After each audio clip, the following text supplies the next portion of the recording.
Bonjour à toutes, bonjour à tous. Bienvenue à cette présentation sur le logiciel PCB Investigateur de l'éditeur EasyLogix. Pour ceux qui ne nous connaissent pas, je suis Victor Truong, partie technique de la société EDA Expert. EDA Expert est une société française basée en région parisienne qui représente une dizaine d'éditeurs pour promouvoir leurs solutions logicielles. Parmi toutes ces différentes solutions logicielles, certains permettent effectivement de faire la simulation thermique, comme par exemple Adam Research. Avant-hier, hier plutôt, on a fait une présentation sur le calcul de MTBF avec le logiciel FixTrace de l'éditeur BQR. Ce matin, on a fait une présentation DFM Expert de la société Vaio pour tout ce qui analyse DFM en approfondi. Cet après-midi, on va regarder un peu plus précisément le logiciel PCB Investigateur de la société EasyLogix.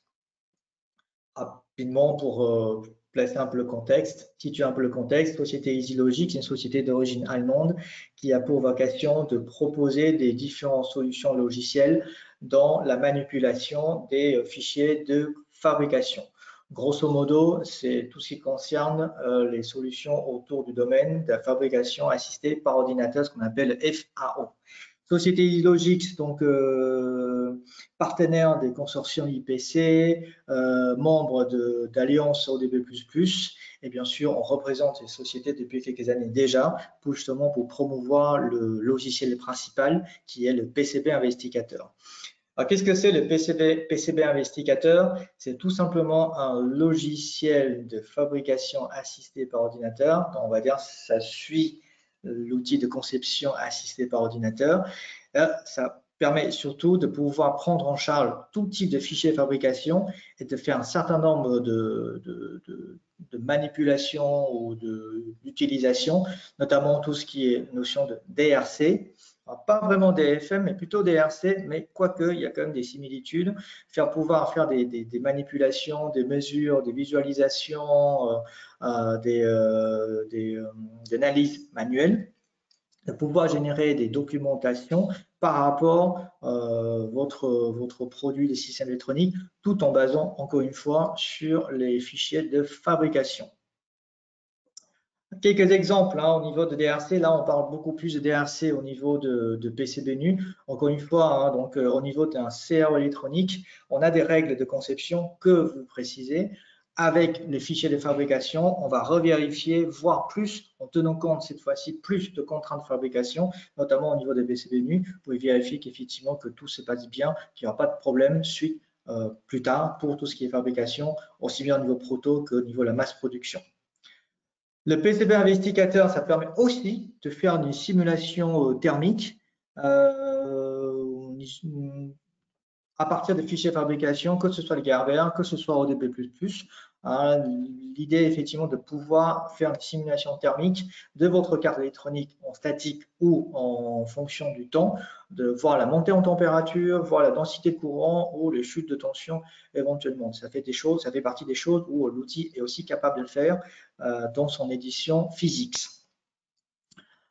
Qui dit carte électronique dit modélisation 3D. Effectivement, depuis quelques années déjà, on parle de plus en plus de la modélisation 3D au niveau de la conception avec un outil de serveur électronique comme Cadence, Mentor, Zuken ou Altium, avec Altium Designer pour ceux qui l'utilisent. Désormais, avec les fichiers de fabrication, directement avec des fichiers de fabrication, on a aussi la possibilité, depuis le PCB Investigateur, de pouvoir modéliser en 3D et de regarder un peu plus près les caractéristiques de votre PCB. Notamment pouvoir, tout ce qui est génération de documentation, de pouvoir comparer les différentes versions de votre PCB, comparer les différentes couches entre eux, comparer les différents fichiers de fabrication, que ce soit via Gerber, via les ODB++, etc. Tout type de fichiers de fabrication. On en parlera un peu plus tard, mais le PCB Investigateur est capable aussi de pouvoir importer et d'exporter des fichiers, faire des conversions de fichiers. Ça peut être aussi intéressant dans certains cas. Toute la documentation, bien sûr, pour officialiser, finaliser vos dossiers de fabrication en 2D, en 3D, avec des spécificités au niveau de votre carte.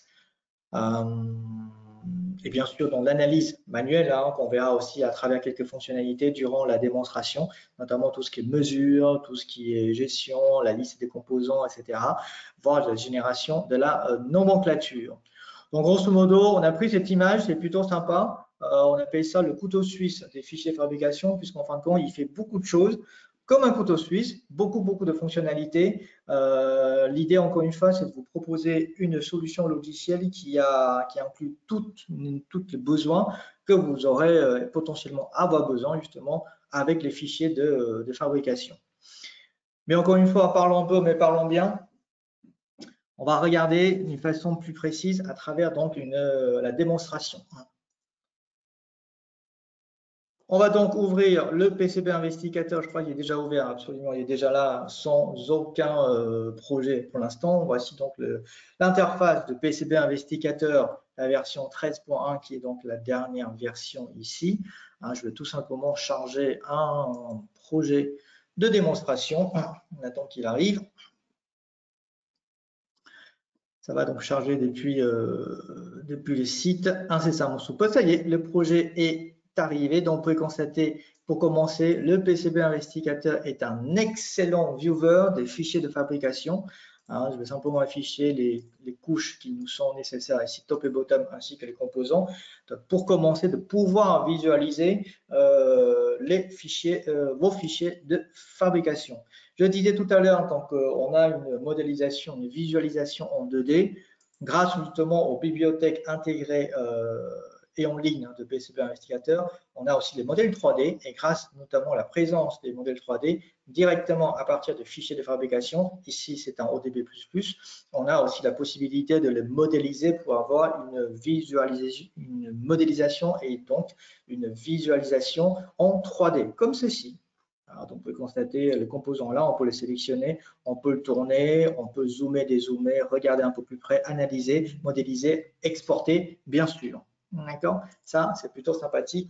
Encore une fois, tout est fait à partir des fichiers de fabrication. Alors justement, regardons un peu plus près sur les différents fichiers supportés. Lorsqu'on importe, donc je vais importer des fichiers, on peut constater que tout type de fichiers de fab peuvent être importés, quasiment tous, hein, que ce soit ODB, que ce soit les DXF, voire quelques fichiers de conception, la limite, mais on a un truc de Genka, on a du Gerber, on a du IBIS, on a du 2581, on a du PDF. Tous ces fichiers-là peuvent être directement lus, compris, interprétés par le logiciel PCB Investigator. Et en plus de cela, on a la possibilité, une fois un fichier d'un certain type importé dans le logiciel PCB Investigator, de pouvoir exporter sous un autre format, en format en 3D, modélisation 3D, en DXF, en GenCAD, en Gerber, en ODB++. On peut extraire par exemple un fichier de fabrication du type ODB++ pour extraire le pick and place, obtenir un pick and place.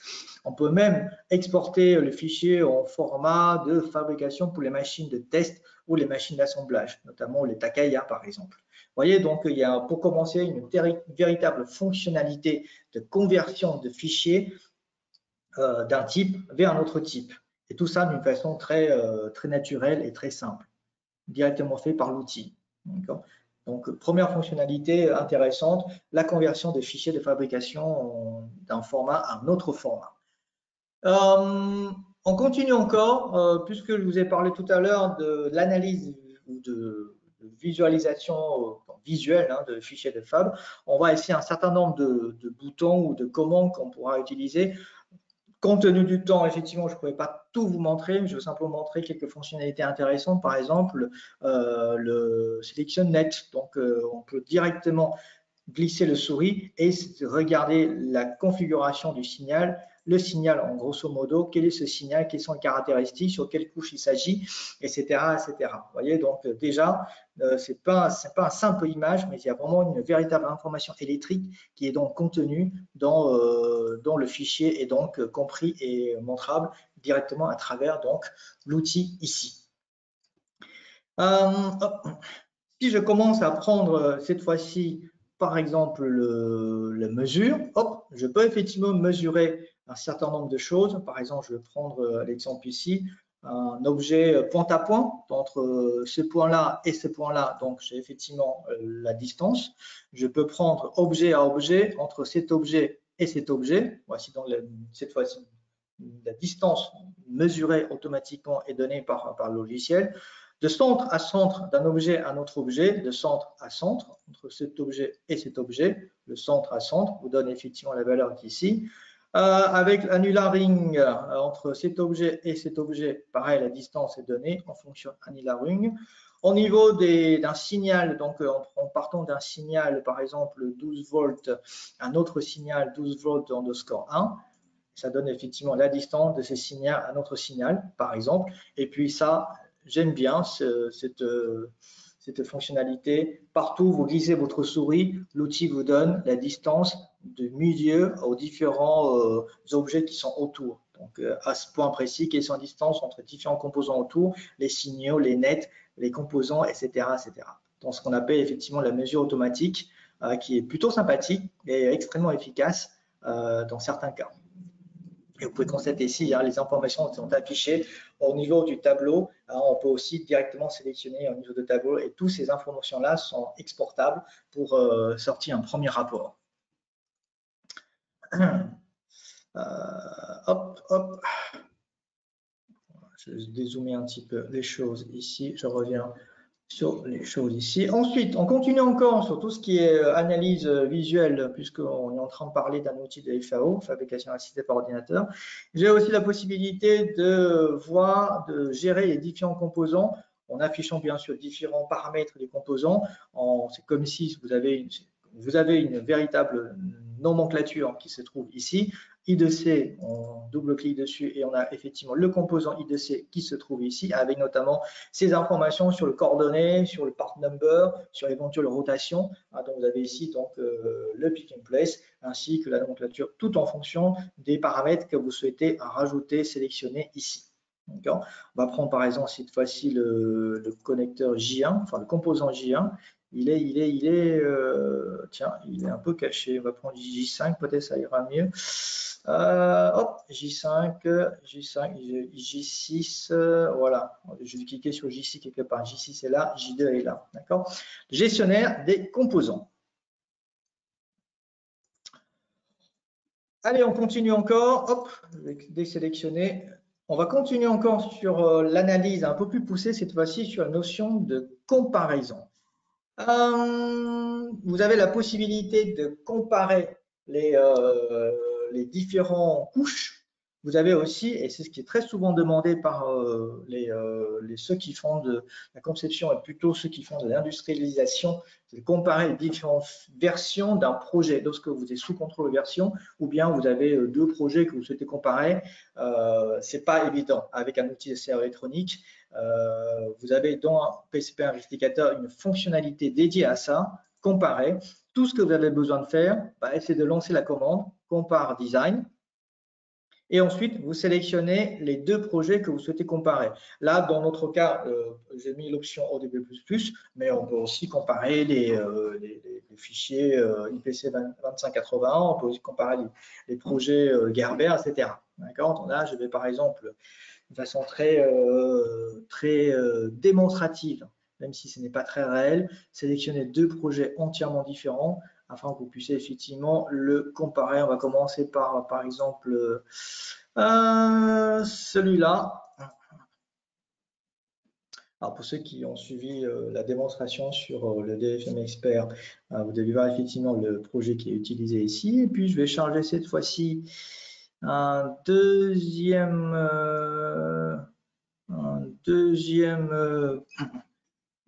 projet. Où est-ce qu'il est ce deuxième projet? Je crois qu'il est dans... laissez-moi le trouver. Voilà, c'est dans ici. Hop, hop, j'y arrive. Dans mon projet d'Altium Designer, je dois avoir un projet de sortie. Voilà. ODB. Voilà. Donc là, j'ai pris expressément deux projets, on n'a rien à voir. pour montrer la facilité d'utilisation de comparaison. Bon, il suffit de sélectionner les deux projets en format identique par contre, et de sélectionner qu'est-ce que vous souhaitez comparer. Par exemple, si je fais ça, j'espère que ça ne va pas prendre trop de temps. Regardez toutes les couches possibles. Alors, au niveau des PCB, et ensuite directement le bouton comparer, afin que l'outil puisse comparer effectivement les différences entre ces deux projets et ensuite de vous indiquer les différences. Ça y est, c'est parti. Je suis peut-être un petit peu fort en sélection toutes les couches. Ah, bah si, c'est pas mal. Ça y est, donc vous voyez, donc rapidement, hein, étant donné qu'il y a quand même beaucoup de différences, l'outil ne peut pas afficher très facilement ici toutes les différences, mais au moins ils affichent les principaux, enfin ils listent le début. Tout ce qui est rouge, c'est le projet numéro 1. Tout ce qui est bleu, c'est le projet numéro 2.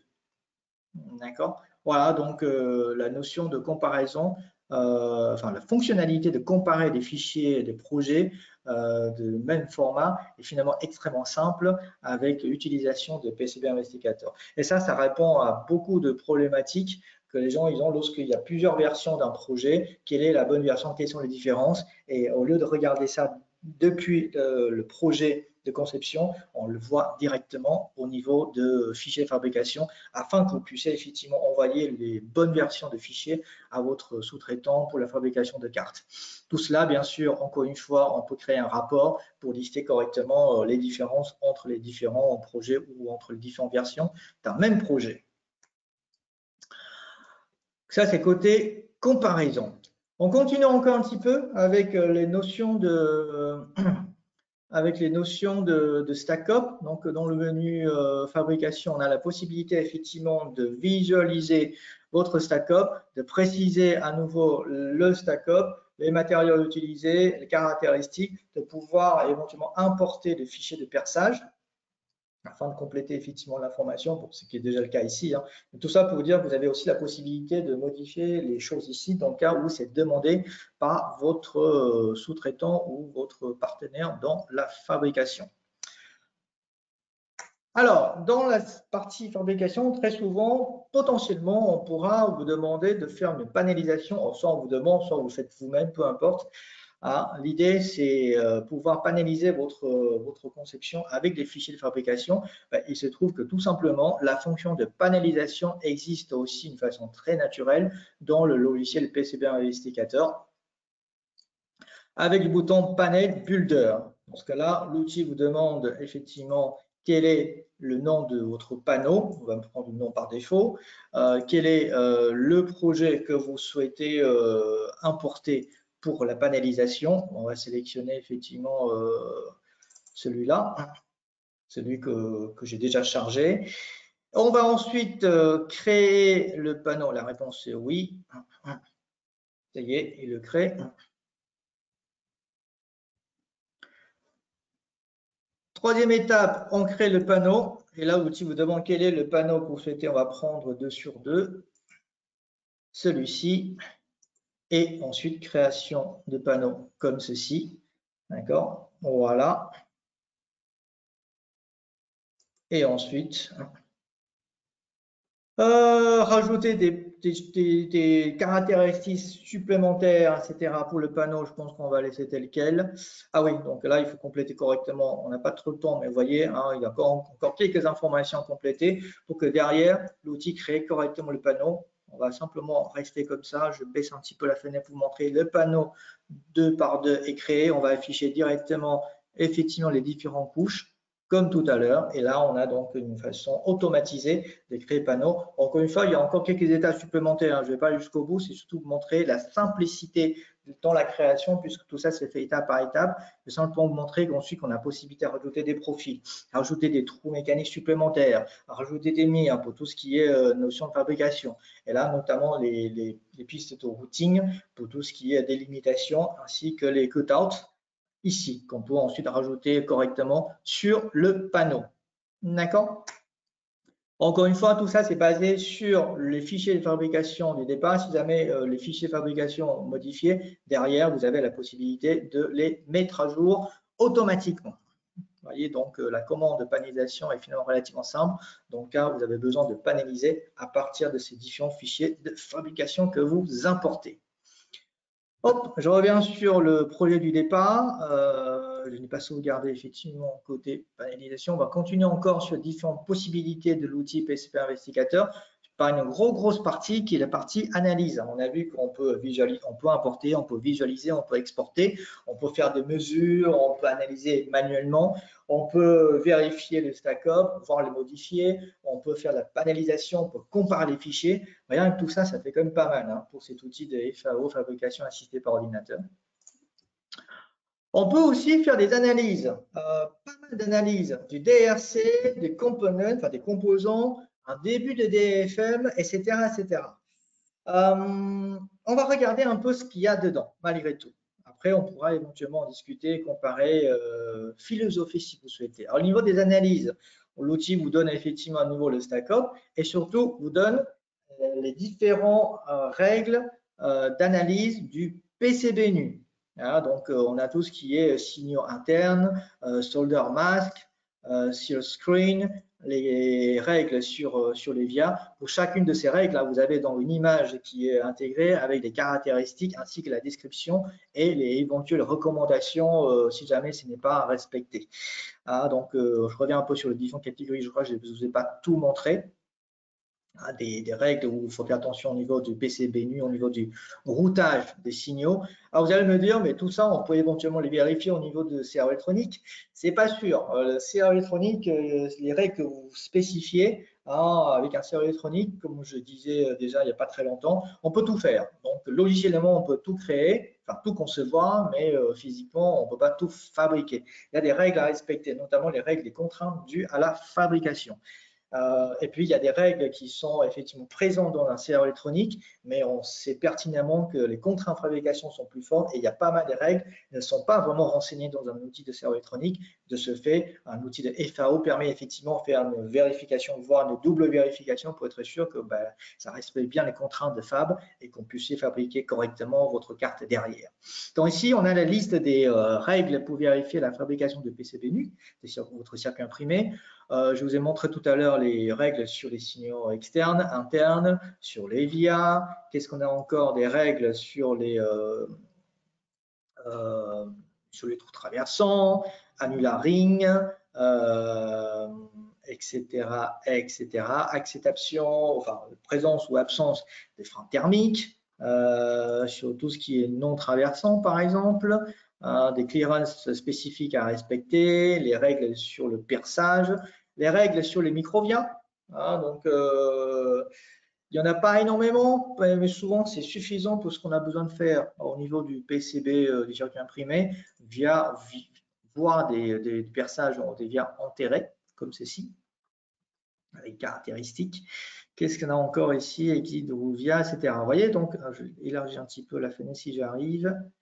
Et copper fall, notamment au niveau de copper, les thickness, les écartements, les ratios entre les pistes, etc. Vous voyez, donc tout ça, c'est des choses qu'on peut aussi vérifier pour un circuit imprimé nu. Donc, toutes ces règles-là, je vais commencer ici, on peut les sauvegarder, on peut les supprimer, on peut les créer, on peut les personnaliser en changeant les valeurs et qu'on peut bien sûr effectivement charger lorsque vous avez besoin de charger un groupe de catégories. Alors, souvent, on pose la question, mais est-ce qu'il n'y a pas des règles déjà toutes faites pour tout ce qui est classe 1, classe 2, hors classe, etc.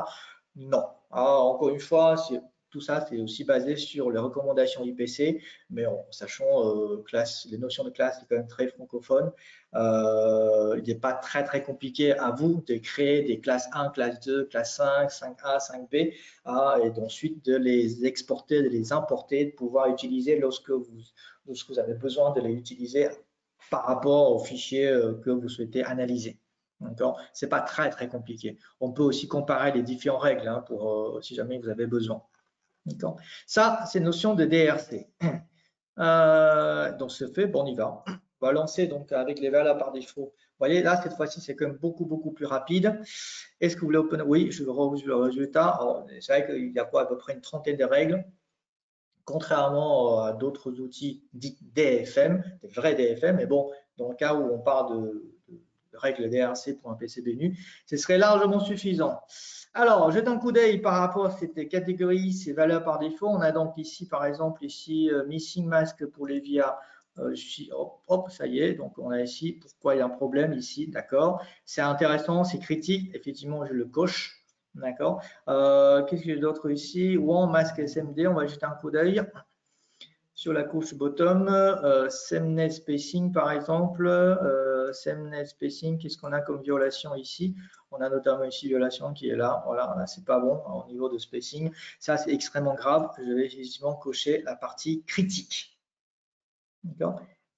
Bien sûr, je peux exporter, importer et bien sûr les sauvegarder. Donc je vais le sauvegarder ici dans mon projet. On verra tout à l'heure comment est-ce qu'on peut générer facilement le rapport. On continue. Ça, c'est côté analyse. Bon, le résultat de cette analyse. On peut aussi lancer une analyse liée aux composants. Alors, liée aux composants, attention. Liée aux composants concernant le placement des composants au niveau des distances, comme montré la figure ici, avec les caractéristiques ici, ou bien sur le placement composant au niveau des empreintes, au niveau de l'encombrement, au niveau des caractéristiques, des ratios, au niveau des pads, etc. C'est plutôt dans ce sens-là. Attention à la nuance près.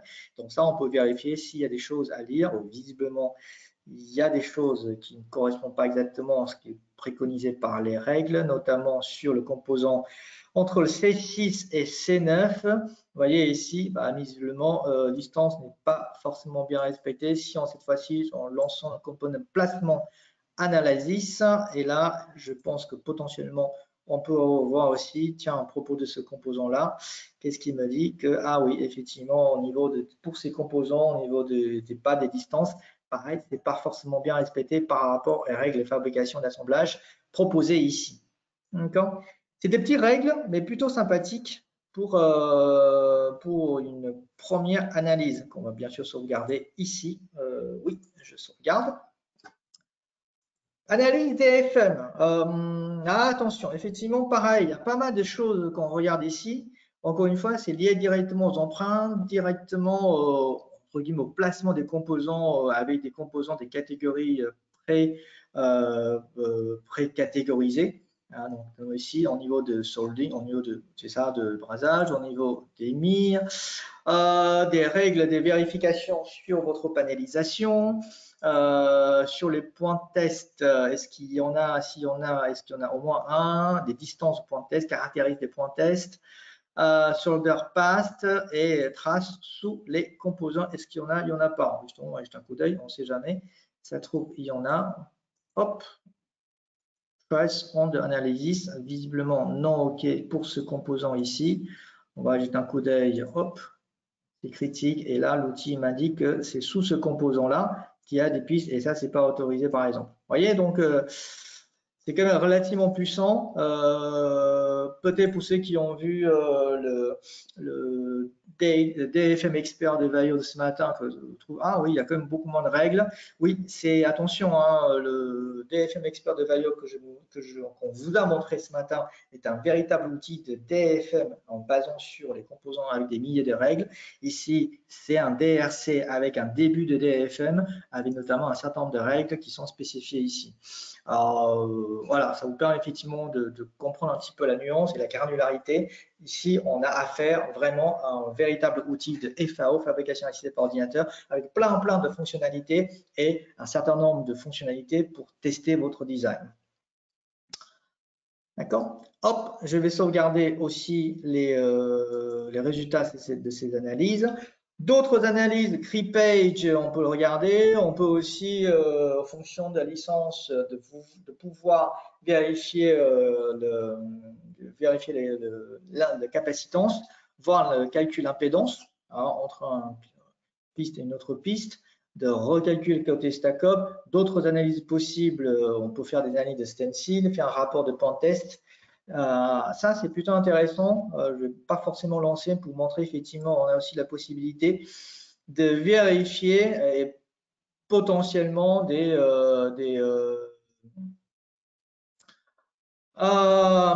courts-circuits possibles en fonction du brasage. Et ça, c'est des choses qu'on peut aussi vérifier au niveau des distances proposées, dimensions. Et ici, on ne va pas le faire parce que ça prend un petit peu de moment. Tout ça pour vous dire que au niveau de PCB Investigateur, il y a quand même tout un panel d'analyses possibles, d'analyses automatiques afin de vérifier, faciliter, de détecter dès en amont les éventuels problèmes qui pourraient provoquer des problèmes de fabrication par la suite. D'accord. Vous allez me dire, mais c'est bien beau de faire des analyses, mais comment faire pour ensuite voir les résultats? Déjà, chaque fois qu'on lance une analyse, il y a un résultat qui s'affiche, on peut naviguer à l'intérieur, donc on peut effectivement les voir, mais aussi tout simplement, on a la possibilité de générer une documentation. On va le sortir en format, on va ressortir effectivement en format HTML. On prend effectivement toutes les violations que j'avais sélectionnées tout à l'heure, uniquement critique, et on va donc générer le rapport. Hop, on va se regarder dans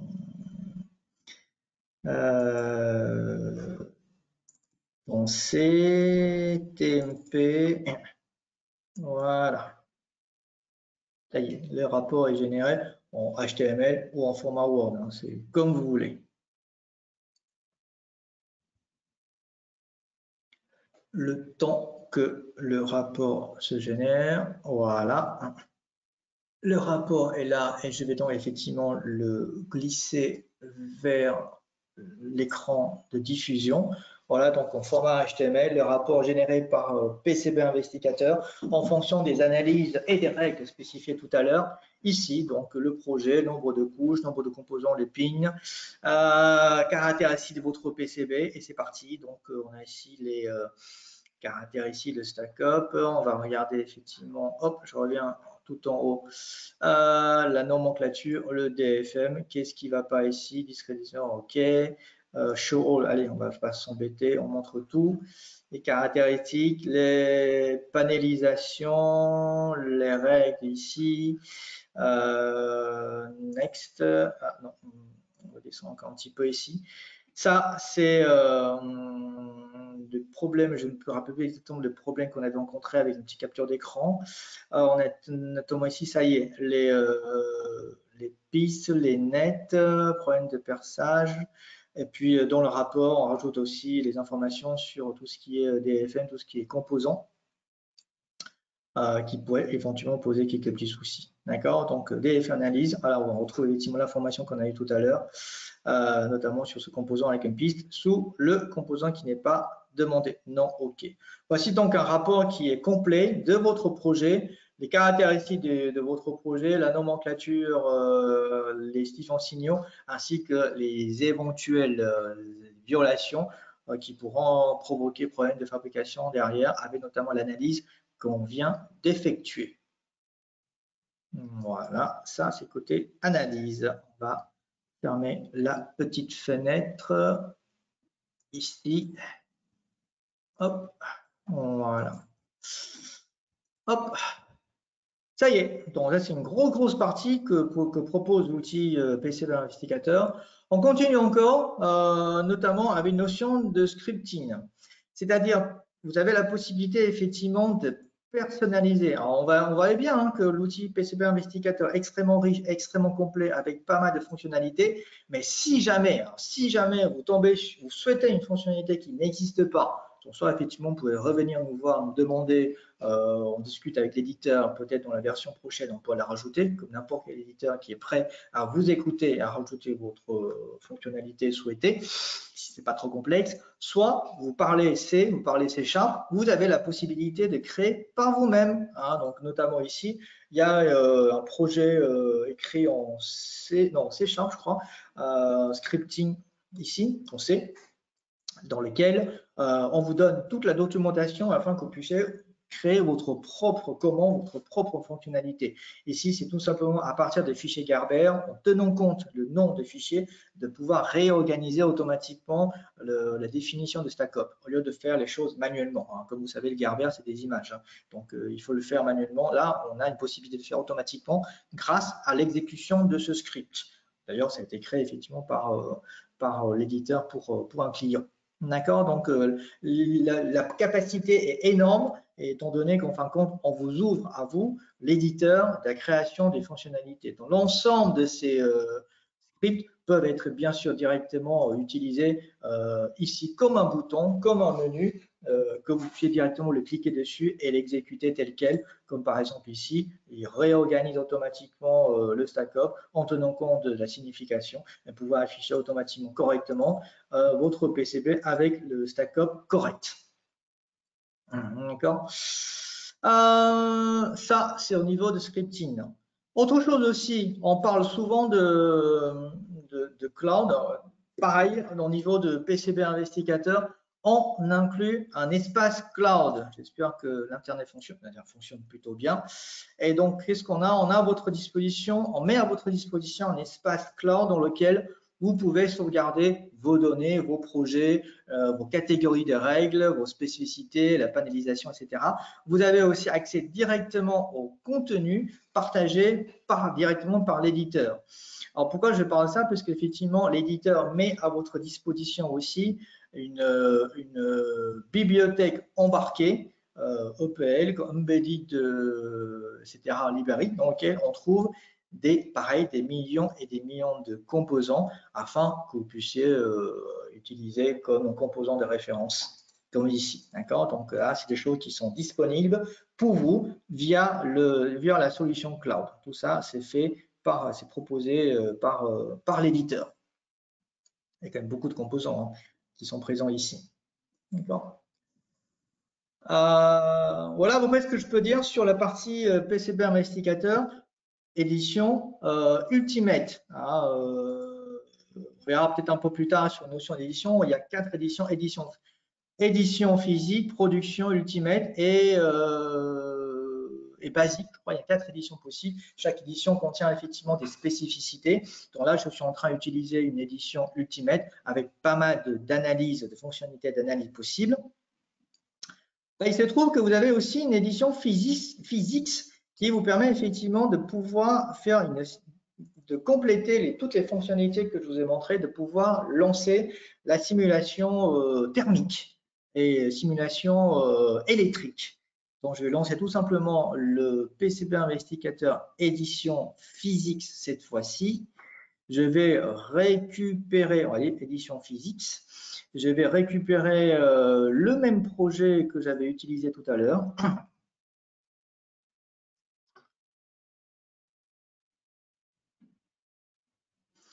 Ça va, donc vous pouvez constater c'est le même projet qui a été utilisé tout à l'heure, top et bottom.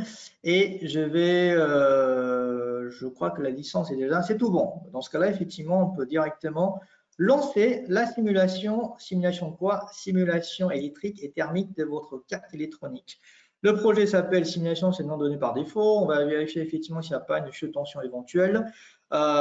Et bien sûr, l'aspect thermique des choses. Encore une fois, étape par étape, on vous guide dans ces différentes commandes. Donc, on vous rappelle à niveau de stack-up, éventuellement, on pouvait modifier stack-up les matériaux, les constantes électriques, etc., puisque tout ça, il y aura un impact sur l'aspect électrique et thermique de vos signaux et de votre carte. On va rajouter quoi? Rajouter ici, alors ça va être, on va appeler le démon, tiens, pourquoi pas, le nom de cette simulation. On va prendre en compte les composants qui peuvent vous intéresser, c'est-à-dire par exemple le composant J3 et le composant U1. Voici les composants qu'on va regarder un peu plus près, sur lesquels on va rendre les caractéristiques. Caractéristiques, composant J3 J1, on va chercher effectivement le chemin possible. Et donc, c'est effectivement ce chemin-là qui est utilisé, cette topologie de connexion entre le composant J3 et J1. D'accord, on va rajouter le chemin de topologie sur la topologie de simulation qu'on souhaite avoir au niveau électrique et au niveau thermique. On va rajouter bien sûr l'information nécessaire, sinon il n'y aura pas de sens. Par exemple, l'intensité. Donc, il y a un 2 ampères qui circule entre J3 et U1. D'accord. On continue, démo, on fait une simulation statique. Vous voyez qu'on peut aussi faire une simulation temporelle, une simulation thermique, en fonction du temps. Mais là, on va faire une simulation thermique à l'instant T. Et puis, on va surtout préciser les composants. Est-ce qu'il y a des composants critiques? On va resélectionner de J3 ainsi que le composant U1. Est-ce que c'est des composants pour lesquels il y aura un dégagement de chaleur? Si oui, combien, etc., etc. On va laisser pour l'instant l'option par défaut. On va regarder uniquement côté, côté composant, enfin côté piste, j'entends bien. Et puis, on précise les conditions d'utilisation de simulation, la température ambiante, le constant d'échange thermique au niveau top et au niveau du bottom avec ton distribution de température. Et ça y est, et puis ben, on lance la simulation en prenant l'algorithme par défaut avec l'utilisation de CPU. Pour aller plus loin encore, on peut l'utilisation de GPU, hein, qui est chez moi le NVIDIA, la carte graphique, pour faciliter et accélérer le temps de simulation. J'espère que ça ne va pas prendre trop de temps. Là, je fais ça vraiment en direct live. Peut-être il y a des choses que je n'ai pas bien précisées. Je croise les doigts qu'il n'y aura pas non plus d'effet démo, afin que vous puissiez enfin constater le résultat de simulation électrique et thermique directement, encore une fois, à partir de fichiers de fabrication. Dans notre cas ici, c'est le fichier ODB++. D'accord.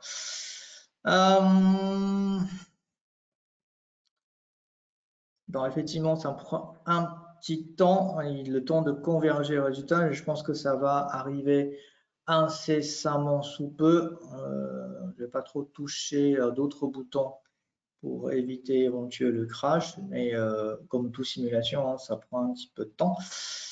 Je regarde un peu s'il y a des questions. Je crois qu'il y en a. Je répondrai un petit peu plus tard.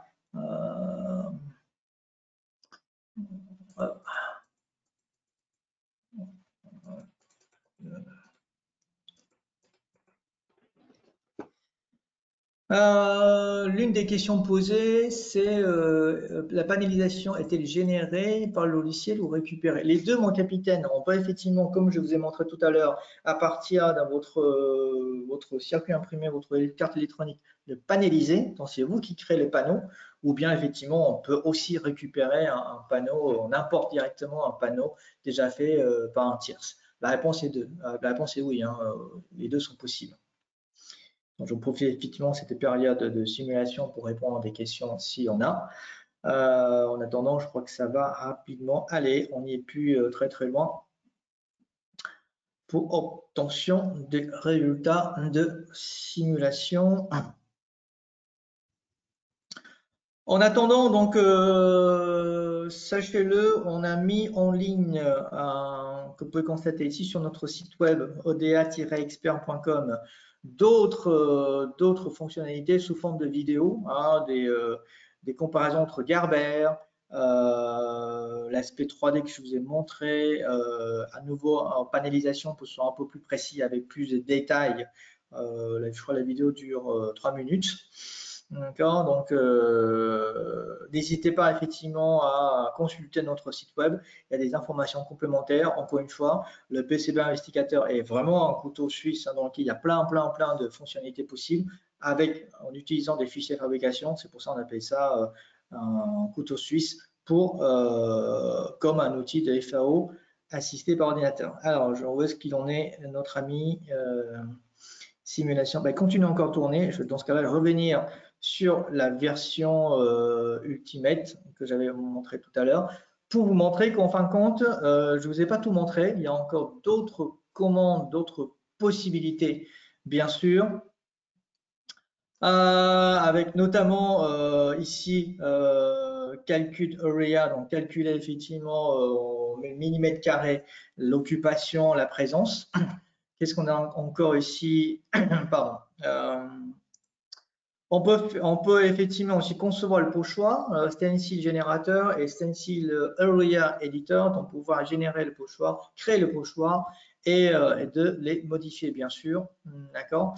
On peut spécifier le profil dans la zone dans laquelle vous souhaitez lancer votre analyse, limiter ainsi le champ et d'augmenter diminuer le temps d'analyse possible. Il y a d'autres plugins qu'on peut rajouter, mais moi, je ne connais pas toutes les fonctionnalités. C'est un peu comme couteau suisse. Quand il y a trop de choses, on ne sait plus trop à quoi ça sert. Mais tout ça pour montrer que l'outil est extrêmement riche, ce côté-là. Je crois que ça y est, terminé. Donc, la simulation est terminée. Close. Jetons un coup d'œil au niveau des résultats ici. Alors, on va afficher par exemple la couche composant et avec l'aspect température dont on s'aperçoit qu'en fin de compte, c'est une carte qui ne consomme pas beaucoup, hein, enfin qui ne consomme pas beaucoup et qui chauffe pas beaucoup, donc ça reste effectivement aux alentours de température ambiante avec les composants J3 et composants U1 impactés ici avec l'échelle de température que voici. On peut regarder sur la couche top, la couche de signal ne change pas beaucoup, hein, c'est vraiment une carte extrêmement simple. On peut aussi regarder la température, on peut aussi regarder l'aspect, la densité du courant sur la couche top. Ampères par millimètre carré. On peut regarder avec ici quelques spécificités entre le U1 et le J3 et donc on a ici caractéristiques électriques du courant et toujours sur la couche top on peut regarder au niveau de tension. Qu'est-ce qu'il me dit? J'ai ici en volts, toujours ici impacté dans l'éventuelle chute de tension potentielle ici, qui peut être effectivement affiché ici. D'accord, entre le U1 et le composant J3, le connecteur que voici qui pourrait être effectivement montré avec notamment le composant que voici. Donc voici les deux composants qui sont impactés dans la simulation et voici donc notamment les simulations électriques que je vous ai montré tout à l'heure au niveau d'intensité par exemple. Vous voyez, donc c'est une fonctionnalité extrêmement riche qui, en utilisant les fichiers de fabrication, attention, ce n'est pas des fichiers de conception, c'est vraiment des fichiers de fabrication qu'on utilise et qui est intégré dans le PCB Investigator sur l'édition Physics. Ouf, un véritable couteau suisse à partir de fichiers de fabrication. Donc, grosso modo, pour résumer, un outil qui peut tout faire ou qui peut presque tout faire, beaucoup de choses, analyse manuelle, mesurer, comparer, comparaison entre plusieurs versions ou entre plusieurs projets, génération de la documentation, génération de analyse DRC, DFF, fabrication pour l'analyse pour la fabrication, un début de DFM avec au niveau des composants, connexion avec des bases de données externes, possibilité de simulation, notamment simulation électrique, simulation thermique de votre circuit imprimé, votre carte électronique à partir de fichiers de fabrication, et bien sûr les fonctionnalités d'import-export, de conversion des types de fichiers. L'outil extrêmement riche. Voilà, donc si jamais vous avez besoin de savoir davantage, vous souhaitez évaluer, hein, donc n'hésitez pas à nous contacter ou nous recontacter. Je vous redonne le téléphone 01 58 07 00 79, l'email contact@eda-expert.com et notre site web www.eda-expert.com pour avoir donc toutes les informations.